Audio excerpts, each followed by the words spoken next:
Hi everyone, welcome to the Calvin Show, episode 3. I'm here with my buddy Ari in LA. I'm here in New York, and this is the place where we talk about making your life really awesome, being creative and artistic, and even if you're in business, bringing your heart and spirituality into your life, into business in general. Just, having a good time, chilling the fuck out, and having fun no matter what you do. So, what are we doing today, Ari? All right, we have another question for you today. I Okay. actually really like this one. I'm looking forward to hearing it. I So don't know what it is. I'm this is excited. from like always. This is from one of your loyal readers, and the question is, what are your daily routines, and how have they changed over the years, and what's worked and what's failed for you, and how have you changed that? Oh boy, okay. So that's a big question. Let me start by saying they've changed a lot, and they tend to change a lot. So I like to add a routine for a while, and then I get tired of it, and then I change things up, and then I do something else. So as you may know, I lived in India for a year. While in India, part of my daily routine was to get up at literally 3:30 a.m. so I could rush down to the yoga shala and be there no later than 3:45, maybe 4 a.m. some days, and wait to get in, and then practice yoga every morning. And then I'd be back in my bed, have a shower, and then be back in bed by 6 a.m. and take a nap. It was really nice walking home as the sun is rising and stuff. But that was one ritual. Um, um, these days, at one point I was like, every morning I would stretch on the yoga mat for 10 minutes, just like open my body, my hips. I was doing that for a long time, for like over a year, and just recently I started to kind of drop out of that. I didn't feel like I wanted to do that anymore, so I'll change it up. At one point I had a morning thing where I would massage my belly for 10 minutes before getting out of bed. I learned something called Qing Nai Tsang or something like that, CNT for short. Is like a Chinese abdominal massage, and I tend to carry a lot of tension in my abdominal area. Mm. So it was like fun, interesting way to kind of explore, another area of my body. Yeah, so I'll pick something up and then I'll do it. I've been meditating on and off for a while, so I'll meditate like half an hour a day for a while, and then I'll be like, yeah, let's do something else. But exercise in general, it's important for me to move my body. These days, I have this Apple Watch, and in the beginning, I thought it was super silly with those circles, and it alerts you to stand up, and it alerts you to move and exercise. But after a while, it kind of got to me, and right now I'm on a 47-day move streak where I've been filling out all 3 circles for 47 days in a row. So I'm like, I don't really want to break this, because it's going to take me a month and a half to get back to where I was before. Right. So it's starting to get to me. The challenge with that, though, is like, if the motivation is extrinsic in the form of the watch, I have this tendency to then just exercise just enough to close those circles, and then I'll be like, oh, let me get the fuck out of here, Right. In general, I didn't do it today, but I'll almost always make a today list on a yellow legal pad. So I'll write today's date. So today is Thursday, as we're recording this. And for some reason, I'll always write that in really helpless capital letters. And then over here, I'll write the things that I want to get done today. And over here, I'll kind of write the meetings that I have over here, so I can strike those out. So I'm meeting with Ari right now. I'm meeting with Carrie, my voice teacher, after this. And I have a meetup tonight with my friend Nick. And then I'll write whatever else I want to get done here. And it's important to me to not carry over. It's a today list, not a to-do list, right? So if everything I didn't get done yesterday, I'll have to manually copy it over if it's still relevant. And it's doing it by hand and physical like that helps it. To-do lists very quickly get out of hand, and they just get so long that they become irrelevant, and you stop caring about it. You stop even looking at it, and forcing yourself to write it down like this every day, forces you to think of what you actually want to get done today, and you get a better sense of what's possible in a day, and then you can strike it out, and that like physical striking it out. And then when you're done, here's the one from yesterday. I crumple it up. Like I'll crumple it up and I'll throw it on the floor, and then at some point That's awesome. I love that. Yeah, That's fantastic.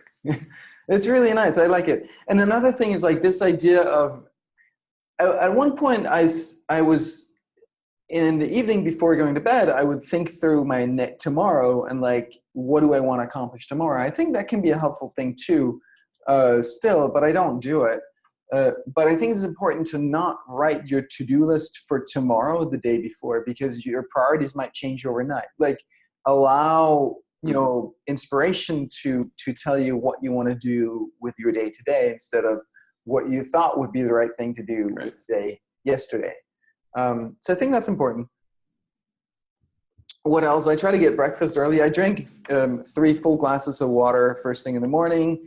One of them with like a lemon juice from a lemon squeezed in there. Sometimes a little bit of electrolytes, because to get the, you want to rehydrate in the morning, get your salt electrolyte balance back in order. The lemon juice helps alkalize the body supposedly. And try to drink just a lot of water. I read this book, You're Not Sick, You're Thirsty, that says you need shit tons of water, like at least 10 of these glasses a day. Wow. So I'm drinking a lot of water. Drink 2 cups of green tea exactly every day. Yeah. And what else for routines? I do exercise at a gym, which is really nice. It builds some muscle. And I also do yoga, which is really nice because it then lengthens the muscles. So it's complementary, and I like doing both. What else can we think of? What about routines related to kind of how you do your software development or the coaching work that you do, kind of routines around your business world? Yeah. Well, so a lot of it is responsive in the sense that like problems will happen and show up. I have someone doing customer service, and most of it is she handles, but every once in a while there's a bug or there's a problem, there's something that I need to dig into. So things will come at me, which is why this list needs to be like, usually there'll be like an item here called tickets, support tickets, and another called email with like that I need to look at there. And I don't always know how much that's going to be. So there's always this level of unpredictability in the day, which I guess is the case for most of us, right? Totally. But it can be like the difference, like something, all of a sudden there's something that takes me 3-4 hours that I need to look into. But another thing is related a little bit to the time management that we talked about the other day, which is I will scan my email every morning. Actually, so I have this email system. I made a product about that years ago, but basically my inbox is generally always empty.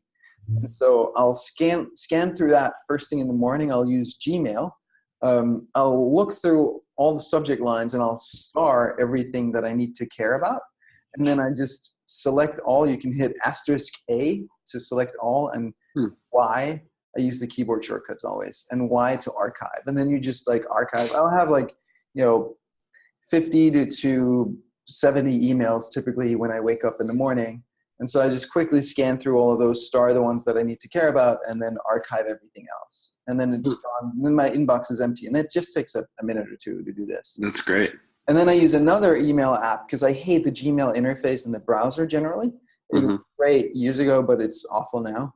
I feel like every Google product has gone to shit over the years. They used to make pretty decent stuff, but now it's just completely incomprehensible. So I use Sparrow, which is a great Mac email client. Unfortunately, it got bought by Google years ago and hasn't been updated since. But it's still the best email client for the Mac. It was like some indie developers, they decided to take on funding to build an email client, and they built a really amazing email client. But the problem is when you take funding, your business has to be super big in order to scale. So investors want their money back. So they ended up selling to Google. and Google bought them just for the team, and they pulled the product. You can still use it, but it hasn't been updated, and there are things that don't work with the newer versions of OS 10 and shit. So it just makes me so sad whenever things like that happen, because it's like these people were so creative and innovative, and they did, you could tell how much love and care and attention they put into this product, and they really made it great. And then it just gets killed because some people need to profit. Right. Saddens me every day. As I still use it. I've been trying all kinds of other clients, but it's the best. Anyway, so then I'll live in my starred folder in the email. And this hasn't changed in like 10 years. I've been doing this for 10 years, and it works perfectly, and it scales with the volume of email that you get. So I live in this starred folder, and in there I can have like, some days I'll have 0 emails there. Some days I'll have 5, or there'll always be some that show up in the morning, but sometimes eliminated. But sometimes I carry around like 30 starred emails for a while, because I'm ruthless about prioritizing what I want to accomplish with my time. So there are things that I need to get done, like Simplero and customers, and things are broken and whatnot. And so I'll get to those, but things that can wait, they will just sit there and wait till I choose to do them. So sometimes people may not hear back from me for a week, but I'll get back to them eventually. It's just, I'll get back to them on my own time, because my time is mine. And just because someone sends you an email doesn't make you obligated to throw everything away. And I think it's really important, like if you want to do big creative projects, write a book, music, start a business, whatever it is, you need to clear your calendar. And if you allow every single interruption coming your way to disturb you, then you're not going to have time to focus. I don't use Facebook. I'm not really on Twitter. I don't do any of those things. It doesn't particularly interest me. So I don't spend time on that. A lot more time in the day then. Yeah, I cook usually 3 meals a day. That's something that I really enjoy. Yeah. Fantastic. Yeah. All right. Those are some daily routine. But I think the key for me is like, it needs to change every once in a while. I can't use like the email routine, but some things will stay, but like those like movement, food, those kinds of routines, I need to shake them up every once in a while. Otherwise I grow stale. The basic human things. Yeah. Yeah, exactly. Perfect. Cool. Anything else? I think that's all for today, man. I think we covered some good stuff here. All right. Very cool. Well, that's it then. Thank you so much. Go to calvincorelli.com and sign up for my newsletter, because we will email you about videos, but we'll also share other really cool and fun stuff. There are things that I just really love writing. So there are things that go in writing, and there are things that go in the video. And what else? Tell your friends about this, and send us your questions at hello@calvincorelli.com. Put that on the final thing as well. And I think that's it. Chill the fuck out. Have a great time. Make awesome shit. Make your life into a work of art, as I like to say. All right. Let's do it. Thank you, Ari, and thank you for watching. Sure.